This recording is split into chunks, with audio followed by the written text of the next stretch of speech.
বরিশালের বাকেরগঞ্জ উপজেলায় হিমালয় থেকে আসা একটি বিরল প্রজাতির শকুনের দেখা মিলেছে।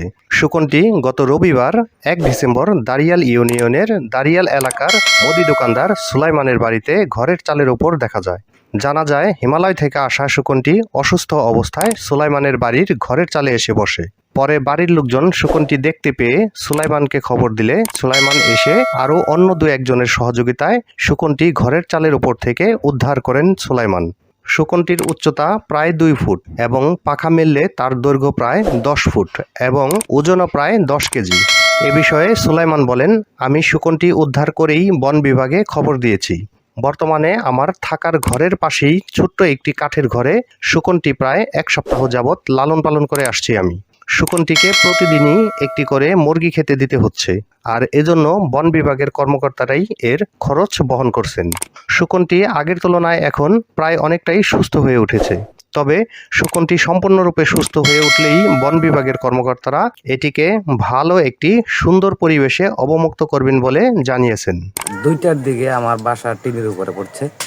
টিনের উপরে পড়ার পরে তারপরে আমার ছেলে ফোন দিয়েছে, বাবা একটা কি বড় একটা পাখি আসছে, আমরা চিনি না। তখন আমি, আমার এক কাকা ছিল আর স্বাস্থ্য ভাই ছিল। কাকার নাম শাহাবুদ্দিন, স্বাস্থ্য ভাইয়ের নাম জাকির। তারা ওইটা দেখতেছে, তারাও সাহস করতেছে না পাখিটা ধরার জন্য। তারপরে আমি আইসা পাখিটা ধরলাম। ধরার পরে আমি বন বিভাগে ফোন দিছি, তারা বলছে ঠিক আছে, তাহলে আমাদেরকে একটা ছবি দেন। তারপর ছবি দিছি, তারা বলতেছে কি ভাই এটা অসুস্থ না, এটা হয়েছে আপনার অনেক দূর থেকে আসছে, তো এটা একটু রেস্টে রাখেন, পানি খাওয়ান এবং একটু মাংস খাওয়ান, তাহলে ঠিক হয়ে যাবেন। আমি সেই থেকে প্রতিদিন একটা করে মুরগি লাগে, প্রতিদিন একটা করে মুরগি খাওয়াইতেছি। তারা এই খরচাটা দিছে অলরেডি, আরও দিবে।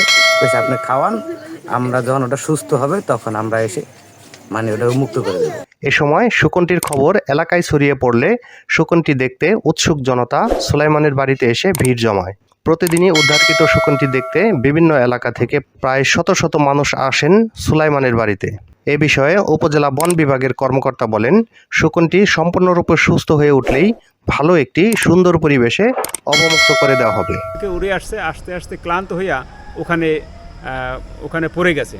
তারপর ওকে আমরা ওই জায়গায় একটা সুইটেবল প্লেসে, একটা ঘরের মধ্যে সেখানেই আমরা রেখে খাওয়া দাওয়ার ব্যবস্থা করতেছি। এবং আমি যারা শকুন নিয়ে কাজ করে তাদের সাথে আলোচনা করে সেইভাবে খাবার দাবারের ব্যবস্থা এবং প্রাথমিক একটু ট্রিটমেন্ট আমরা দিয়েছি। এখন ওটা একটু সুস্থ হলেই আমরা অবমুক্ত করব।